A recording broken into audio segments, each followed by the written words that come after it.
और रांची में घायल कैमरामैन बैजनाथ महतो को न्याय दिलाने के लिए पत्रकारों ने डीजीपी से मुलाकात की। वहीं डीजीपी ने पत्रकारों को आश्वासन दिया है कि आईजी ऑपरेशन होमकर हादसे की जांच कर रिपोर्ट देंगे, जिसके आधार पर दोषी अधिकारियों पर कार्रवाई की जाएगी। वहीं पत्रकारों ने मामले को लेकर मुख्य सचिव से भी मुलाकात की। पत्रकार पर हमला किसने किया? पत्रकार का दुश्मन कौन? किसने किया बैजनाथ पर हमला? बैजनाथ पर हमले से किसका फायदा? अस्पताल में पड़ा जिंदगी और मौत के बीच लड़ता ये वीडियो जर्नलिस्ट बैजनाथ है। बैजनाथ महतो पर कातिलाना हमला हुआ था और फिलहाल उसका इलाज चल रहा है। बैजनाथ की हालत गंभीर है। इसे लेकर पत्रकारों का एक दल डीजीपी नीरज सिन्हा के पास पहुंचा। डीजीपी नीरज सिन्हा भी पत्रकारों से मिले, उनकी बातें सुनी और अब इस मामले की जांच आईजी ऑपरेशन एवी होमकर को सौंपती है। वहीं पत्रकारों का ये दल प्रोजेक्ट भवन में मुख्य सचिव सुखदेव सिंह से भी मिला और आज में जल्द से जल्द पत्रकार सुरक्षा कानून बनाने की मांग की। उसके संबंध में, घटना की परिस्थितियों के संबंध में, अनुसंधान के बिंदु पर और अन्य जो भी शिकायतें हैं, लैक ऑफ एक्सेसिबिलिटी या लैक ऑफ कम्युनिकेशन, उन बिंदुओं पर आईजी अभियान श्री अमोल होमकर जो यहाँ रह चुके हैं और पूरे शहर से अच्छी तरह वाकिफ़ हैं, वो जांच करेंगे और जांच करके फिर ये रिपोर्ट के अनुसार हम लोग कार्रवाई करेंगे। उन्होंने कोताही बरती है, लापरवाही बरती है, उन पर भी ठोस कार्रवाई हो, एक कार्रवाई सुनिश्चित हो। दोनों अधिकारियों ने आश्वासन दिया है कि उस पर कार्रवाई होगी और उसके बाद अगर नहीं होती है, उसके बाद हम लोग आगे की जो आंदोलन की रूपरेखा है, चूंकि ये जो चिंगारी उठी है उसको अब हम लोग दबने नहीं देंगे, ये आगे बढ़ेगा। चूंकि पत्रकारों के साथ हाल में जो हुआ एक अलग सब्जेक्ट है, वो एक अलग सब्जेक्ट है। वही रिम्स में पत्रकार बैजनाथ महतो की स्थिति नाजुक बनी हुई है।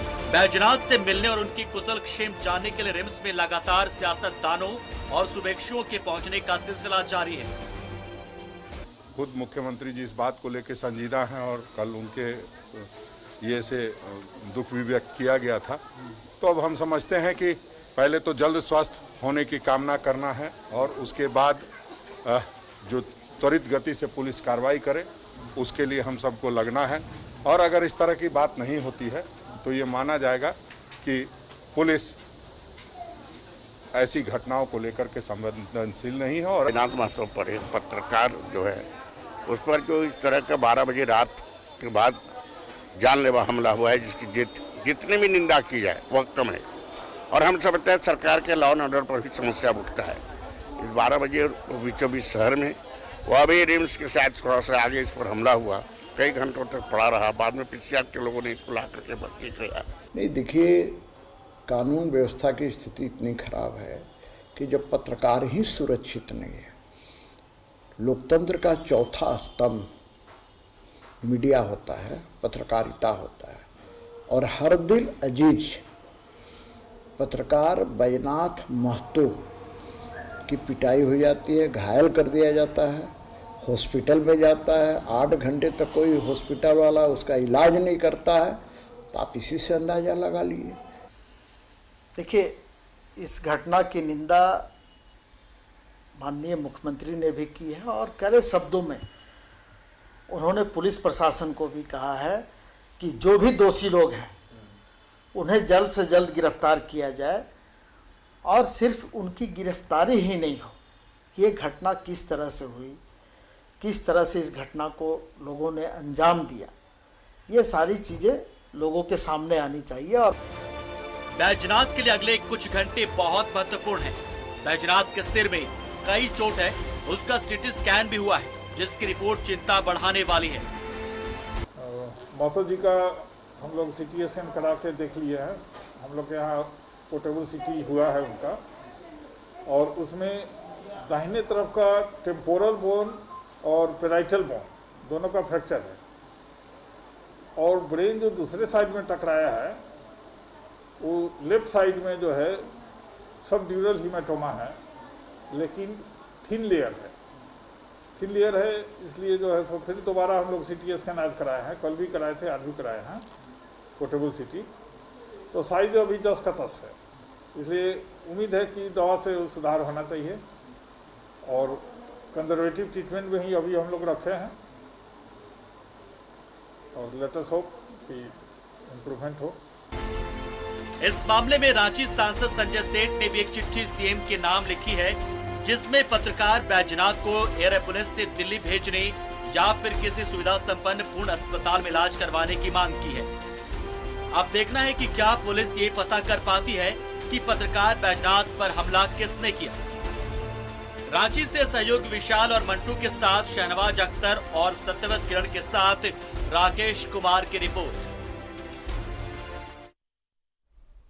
इस पर और ज्यादा जानकारी लेंगे, सहयोगी सत्यव्रत हमारे साथ मौजूद है। सत्यव्रत, जिस तरीके से वकील, जज और अब पत्रकार अधिकारियों के निशाने पर है, सुरक्षित आम आदमी की तो बात ही छोड़ दे, 24 घंटे से ज्यादा का वक्त हो गया है, आरोपियों की गिरफ्तारी अभी तक नहीं हुई है। नहीं, देखिए बिल्कुल सही कहा राजदा आपने कि जिस तरह से लगातार अगर आज की बात करें तो बैद्यनाथ महतो से मिलने के लिए जिस तरह से रिम्स में लगातार जो बड़े नेता हैं वो पहुंच रहे थे, वैसे में लोगों ने कहा, जो बड़े नेता हैं उन्होंने कहा कि पत्रकार अगर खुद सुरक्षित नहीं रहेंगे तो समाज के जो दूसरे आम लोग हैं वो अपने आप को कैसे सुरक्षित महसूस करेंगे, ये एक बड़ा सवाल है। बैद्यनाथ महतो के मामले में बैद्यनाथ ने पहले ही पुलिस को कंप्लेन किया था, 3 लोगों को नामदर्ज अभियुक्त बनाया था, लेकिन देखिए 24 घंटे से ज्यादा का समय हो चला है, लेकिन अब तक कोई ठोस कार्रवाई जो है वो फिलहाल देखने को नहीं मिल रही है।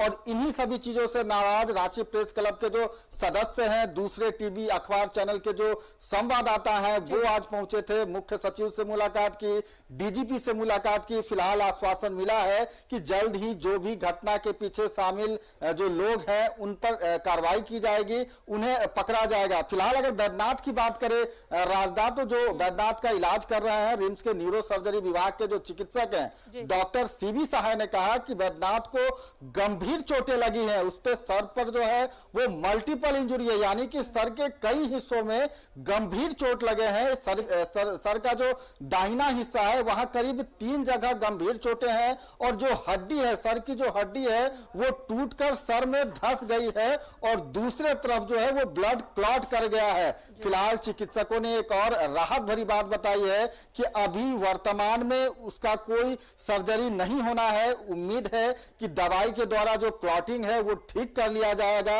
लेकिन फिलहाल अभी भी स्थिति गंभीर बनी हुई है। डॉक्टर 72 घंटे तक का जो समय है वो निर्धारित किए हैं कि अगर इस 72 घंटे में अगर बॉडी रिस्पांस करता है, अभी फिलहाल वेंटिलेटर पर लगाया गया है, आज सुबह सीटी स्कैन किया गया था, सीटी स्कैन की जो जांच रिपोर्ट आई है वो चिंताजनक है। फिलहाल जो स्थिति है वो बेहतर नहीं बताई जा रही है, लेकिन 72 घंटे का जो समय है वो बैद्यनाथ के लिए महत्वपूर्ण है। राजदा, सत्यव्रत, पुलिस पर भी सवाल उठ सकते हैं। कंप्लेन दर्ज कराई थी बैजनाथ ने कि कंप्लेन में क्या था वो तमाम चीजें, उसके बावजूद प्रोटेक्शन अगर पुलिस की तरफ से नहीं दी गई तो ये उनकी भी लापरवाही है।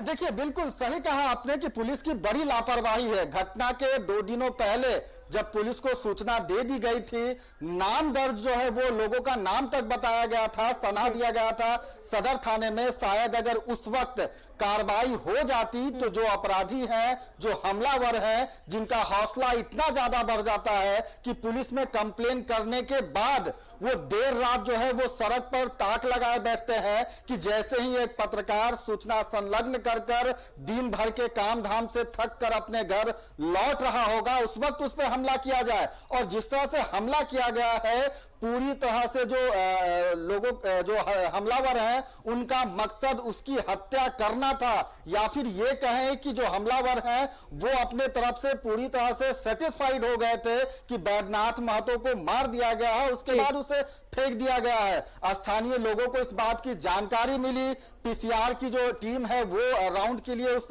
इलाके में गई थी और जब बैद्यनाथ महतो को बेसुध अवस्था में पड़ा देखा तो फिर पीसीआर की टीम लेकर उसे रिम्स पहुंची। लेकिन देखिए रिम्स में भी जो लापरवाही, आपको पता है राजदा कि रिम्स की लापरवाही क्या है। अगर आपके साथ कोई परिजन नहीं है तो आपको लावारिस हाल में छोड़ दिया जाता है। बैद्यनाथ महतो स्ट्रेचर पर करीब 8 घंटे तक पड़ा रहता है, लेकिन परिजन नहीं होने के कारण उसका इलाज नहीं हो पाता है। कई घंटों बाद जब पता चलता है, उसकी जब पहचान होती है, जब हम और हमारे कुछ साथी जब रिम्स पहुंचते हैं, तब जाकर उसका इलाज जो है वो शुरू होता है। तो कहीं ना कहीं इस पूरे घटना ने पुलिस प्रशासन के कार्यशैली और रिम्स प्रबंधन की उदासीनता पर भी सवाल खड़े किए हैं। राजदा, बिल्कुल, आप खुद ही सोच सकते हैं सत्यव्रत, जब पहचान यानी कि अगर कोई अज्ञात वहां पर इस कंडीशन में जाता है तो उसे देखने वाला कोई नहीं होता है। अब चूंकि हमारे ही बीच का ये सहयोगी जो आज इस तरीके से मौत और जिंदगी के बीच जूझ रहा है, जाहिर तौर पर जो व्यवस्था है, कानून व्यवस्था है, जो पुलिस प्रशासन का रवैया है, उस पर कई सवाल उठ रहे हैं। अब अगर बात करें बैजनाथ के कंडीशन की, तो अभी क्या स्थिति है? और एयर एम्बुलेंस से बाहर ले जाने की बात भी कई लोगों ने की है। संजय सेठ ने लेटर लिखा है मुख्यमंत्री को। तो देखिए, चाहे वो मुख्यमंत्री के स्तर से हो या फिर दूसरे जो बड़े नेता हैं, उनके तरफ से लगातार यह कोशिश की जा रही है कि अगर बेहतर इलाज की जरूरत पड़ती है तो बैजनाथ को जो है वो बाहर भेजा जा सकता है, एयरलिफ्ट कराया जा सकता है, एयर एम्बुलेंस के माध्यम से उसे किसी दूसरे उच्च संस्थान बेहतर इलाज के लिए भेजा जा सकता है। लेकिन फिलहाल अगर अभी की कंडीशन की बात करें राजदार, तो फिलहाल बैजनाथ की जो स्थिति है वो गंभीर बनी हुई है। न्यूरो सर्जरी विभाग के जो चिकित्सक हैं वो लगातार रिम्स में उसका इलाज फिलहाल कर रहे हैं। उन्होंने कहा कि फिलहाल बैजनाथ को मूव करना जो है वो फिलहाल उसके सेहत के लिए ठीक नहीं होगा, क्योंकि फिलहाल वो वेंटिलेटर पे है, और वैसे में अगर उसे वेंटिलेटर से उठाकर किसी दूसरे जगह ले जाया जाता है, अगर ट्रैवल किया जाता है, तो शायद उसके लिए नुकसान हो सकता है। इसलिए रिम्स में इलाज कर रहे डॉक्टर सीबी सहाय ने कहा कि फिलहाल 72 घंटे का जो समय है वो महत्वपूर्ण है बैजनाथ के लिए। वो फैसला करेगा कि बैजनाथ की सेहत की कंडीशन जो है वो आगे कैसी होती है। तो फिलहाल चिकित्सक अपने स्तर से इलाज कर रहे हैं। लगातार जो लोगों की दुआएं हैं वो जो है की जा रही है, ताकि जल्द से जल्द जो हमारा साथी है बैजनाथ महतो, जो एक स्थानीय टीवी चैनल का जो है वो कैमरा पर्सन है, वीडियो जर्नलिस्ट है, वो जल्द से जल्द ठीक हो जाए, उसको लेकर दुआएं भी लगातार की जा रही है। चिकित्सक अपने स्तर से फिलहाल काम कर रहे हैं। सरकार के स्तर से सभी तरह की सुविधाएं देने के लिए रिम्स प्रबंधन को भी कहा गया है। खुद स्वास्थ्य मंत्री बन्ना गुप्ता ने रिम्स के पदाधिकारियों से बात की थी, निर्देश दिया था। आज राजेश ठाकुर जो कि कांग्रेस पार्टी के अध्यक्ष हैं, वो पहुंचे थे मुलाकात करने के लिए, हालचाल जानने के लिए। चिकित्सकों से भी बातचीत की, क्या कुछ इलाज किया जा रहा है, क्या करना बेहतर होगा, इन सभी चीजों को लेकर सरकार भी जो है वो काफी संवेदनशील है। चलिए, बहुत बहुत शुक्रिया आपका सत्यव्रत तमाम जानकारियों के लिए। तो बैजनाथ महतो जो कि एक वीडियो जर्नलिस्ट है, और देर रात हमलावरों ने हमला किया, और अभी जो